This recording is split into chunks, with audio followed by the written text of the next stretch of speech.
Assalamualaikum warahmatullahi wabarakatuh. Mitra JC, Alhamdulillah di Senin 18 Mei 2020 kita kembali lagi berjumpa di sore hari ini ditemani dengan rintik-rintik hujan. Karena di luar sana, di luar mendung, hujan Mitra JC. Dan seperti biasa Dara akan sedikit sharing tentang sebuah kisah yang insya Allah ini memberikan nasihat, kisah yang insya Allah ini menginspirasi juga buat kita semua, tentang orang yang ingin dilancarkan jadwal hidupnya jadwal hidupnya. Nah, bagaimana dia bisa melalui jadwal-jadwal yang sudah dia susun karena melihat begitu kalau bukan karena campur tangan Allah juga, sebesar apapun ikhtiarnya, sebesar apapun usahanya, mau jungkir balik seperti apapun, nggak akan lancar kalau tidak ada pertolongan Allah. Baik, ini adalah kisah tentang salah seorang penulis yang juga bisa dikatakan orang sukses ya,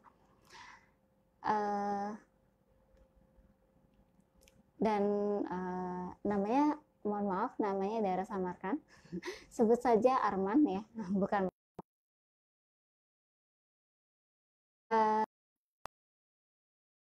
penuh nasihat yang dengan endingnya pun mengejutkan, juga bisa membuat introspeksi, membuat diri kita introspeksi ya. Mungkin kita selalu bertanya ya, kenapa sih hidupnya masih gini aja, kenapa sih hidup saya berantakan gitu ya.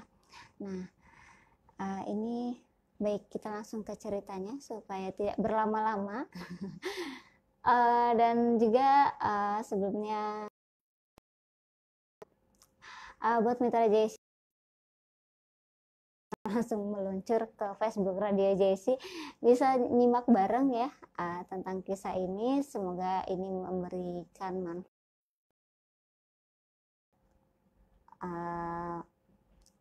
buat banyak orang ya, dan semoga dengan ini menjadi pemberat amal Dara ya. Baik, bagaimana dimana kisahnya, suatu saat itu si Pak Arman ini mulai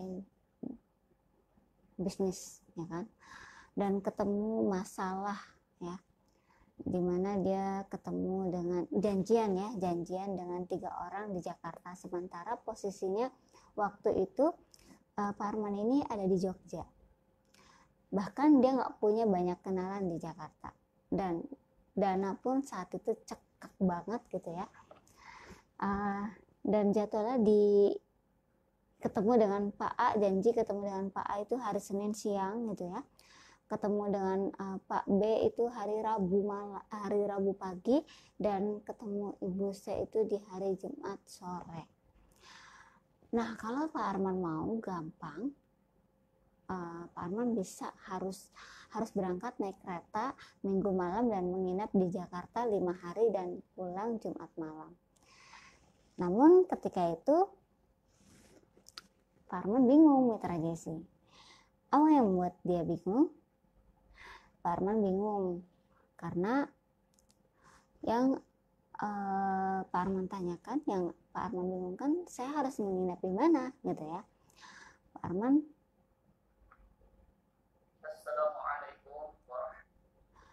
bingung harus tidur di mana, harus bermalam di mana, dan biaya makannya di mana, dari mana gitu ya. Ribet banget nggak sih gitu kan. Padahal janjiannya udah di arrange lama banget, dan posisi orang yang mau ditemui itu adalah bos-bos, orang sukses, orang-orang hebat yang jadwalnya itu nggak gampang untuk ditemui gitu kan. Nah, semua itu untuk dalam rangka penawaran kerjaan promosi ya. Akhirnya Pak Arman harus mengikuti jadwal mereka, ya kan, karena Pak Arman saat itu yang membutuhkan, ya. Pak Arman tidak punya kuasa untuk menentukan jadwal karena Pak Arman yang membutuhkan. Nah saat itu bingung lah, gitu kan, pusing lah Pak Arman ini memikirkan jadwal yang mustahil, ya, menurut Pak Arman ini mustahil, ya. Karena belum menemukan solusi, Mitra JC, Pak Arman pun curhat sama temannya,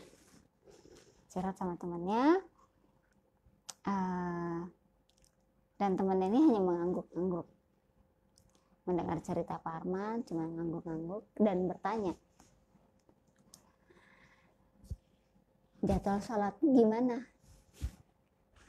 Jadwal sholat, gitu kan, apa hubungannya, gitu kan? Pak Arman ini kebingungan, apa hubungannya jadwal sholat dengan permasalahan ini, gitu kan? Belum dijawab, kemudian ditimpalin lagi dengan pertanyaan yang baru. Salat subuh jam berapa, gitu kan? Jam 5:30, jam 6 ya sebangunnya saya, kenapa, gitu kan? Ditimpalin oleh Pak Arman ini. Salat zuhur jam berapa, ditanya lagi sama temennya. Zuhur, jadwal salat zuhur jam 12 lah, gitu kan? Bukan, jadwal salat zuhurmu jam berapa? Pertanyaannya dibalikin lagi, gitu ya. Dan temannya ini terus mendesak, oh jam 2, kadang 2:30 langsung asar. Tapi apa hubungannya dengan masalahku ini, gitu kan? Arman bertanya, makin heran, gitu ya. Temannya Arman, ya, temannya Arman tersenyum dan berkata, pantas jadwal hidupmu berantakan. Loh kok makin heran, gitu ya, Pak Arman, apa hubungannya, gitu ya. Kemudian temannya menimpali lagi, kamu mau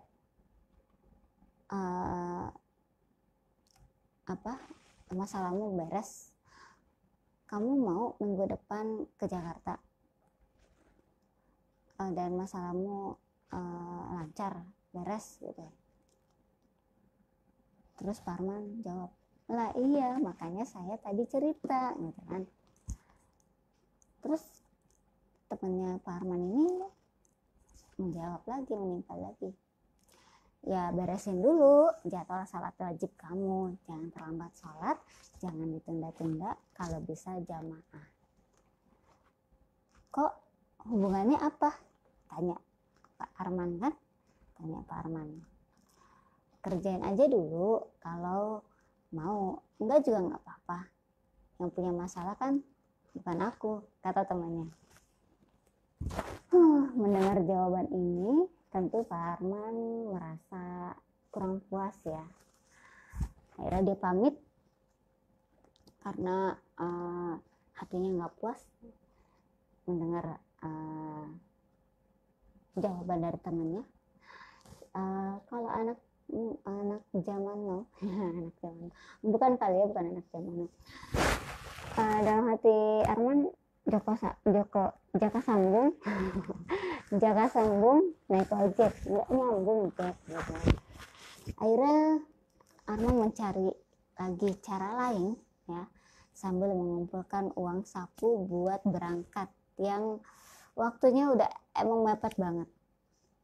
Tapi sehari itu rasanya buntu banget. Sampai akhirnya Pak Arman berpikir, oke deh, saya coba sarannya. Toh nggak ada resiko apa-apa. Dan Mitra JC, dicobalah oleh Arman saran-saran yang disampaikan oleh temannya. Ternyata beratnya minta ampun, salat tepat waktu, awal waktu, berat jika terbiasa bermalas-malasan, mengakhirkan pelaksanaannya. Tapi udahlah, tinggal 6 hari ini, 2 hari berjalan, nggak terjadi apa-apa. Dan makin yakinlah si Arman bahwa saran temannya itu nggak berguna. Tapi di hari ketiga, HP-nya berdering. Ketika dilihat dari asisten Pak A, "Mas, mohon maaf sebelumnya, tapi Pak A belum bisa ketemu hari Senin besok. Ada rapat mendadak dengan direksi. Saya belum tahu kapan bisa ketemunya. Nanti saya kabari lagi."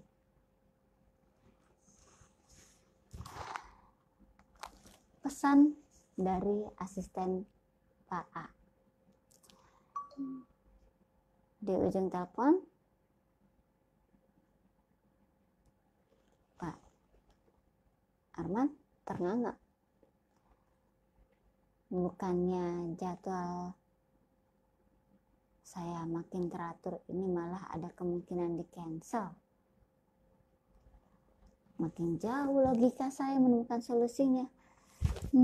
Tapi apa daya, karena bingung, Pak Arman pun terus melanjutkan sholat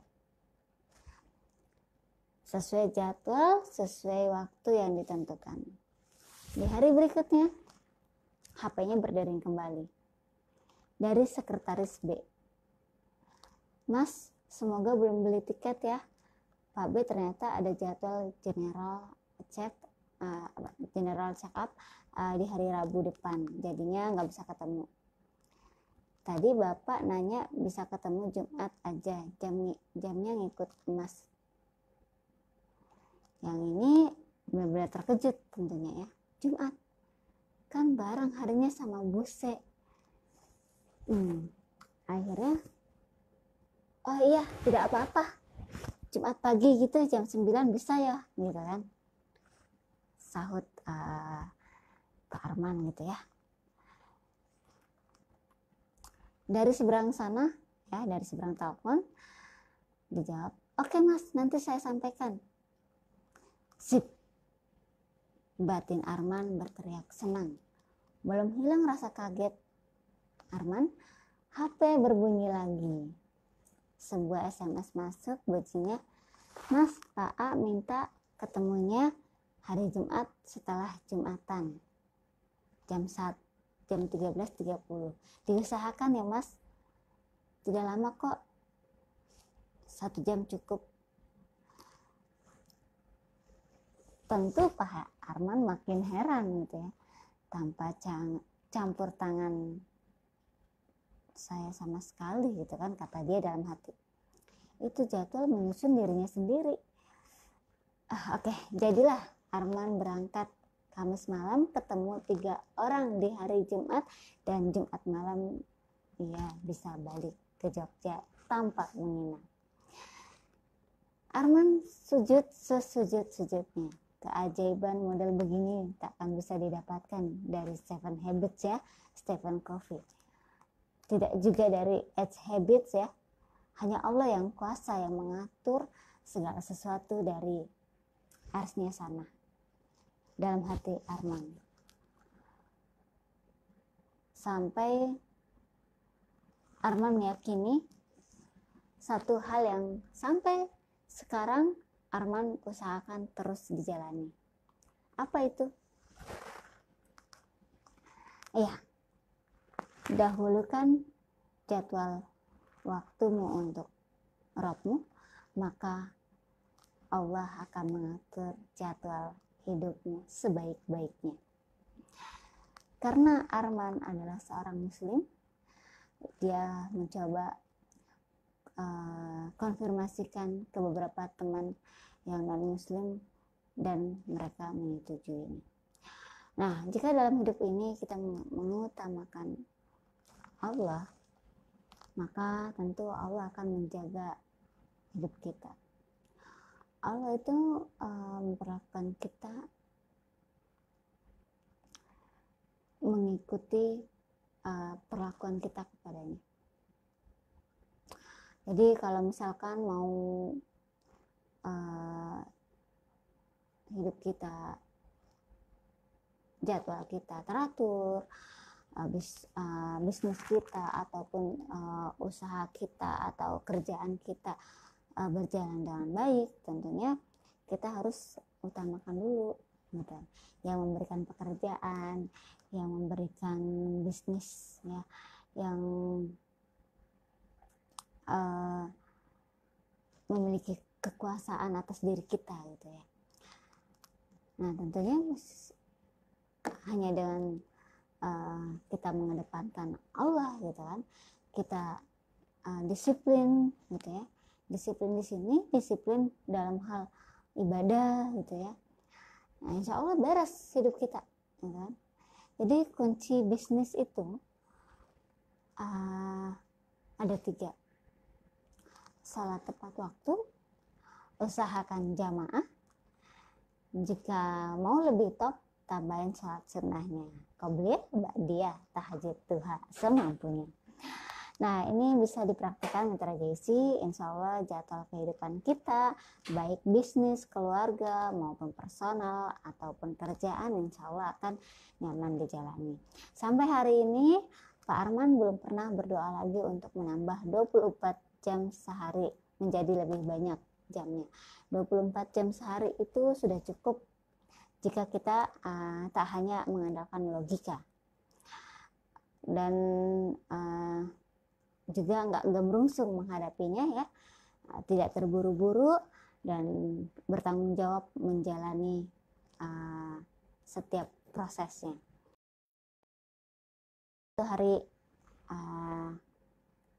menemukan jadwal berantakan, banyak yang tabrakan waktunya, nggak jelas karena menunggu konfirmasi terlalu lama, balik lagi, segera cek salatnya.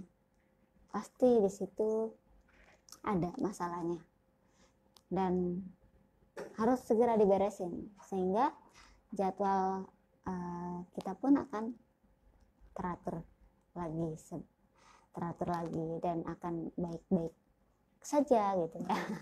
Baik, Mitra JC istiqomah alias konsisten ya, menjalankan hal ini, salat tepat waktu, jamaah, dan menambah salat-salat sunnah lainnya gitu ya. Ini memang banyak godaannya. Tapi kalau nggak pakai godaan pasti semua orang sukses dong. Jadi emang mesti kuat ngejalaninnya, jangan malas, jangan cengeng, jangan gampang menyerah, jangan berputus asa, terus semangat dan mohon libatkan Allah, mohon bimbingan Allah ya, agar dimampukan gitu kan untuk melakukan salat wajib di awal waktu berjamaah dan menambah salat-salat sunnah lainnya.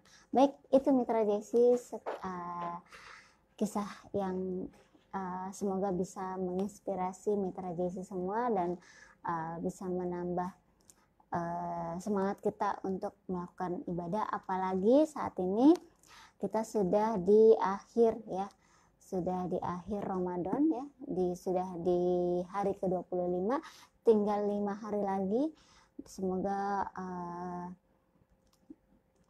puasa kita lancar sampai hari terakhir dan ibadah kita makin lancar juga dan semakin menguatkan, semakin mendekatkan kita kepada Allah dan amal ibadah kita pun diterima oleh Allah dan insya Allah kita termasuk orang-orang yang lulus ujian di bulan Ramadan. Baik Mitra JC, terima kasih atas partisipasinya dan juga yang sudah stay tune, like dan juga komentar di Facebook Radio JC. Terima kasih. Dara pamit undur diri. Wabillahi taufiq wal hidayah. Wassalamualaikum warahmatullahi wabarakatuh.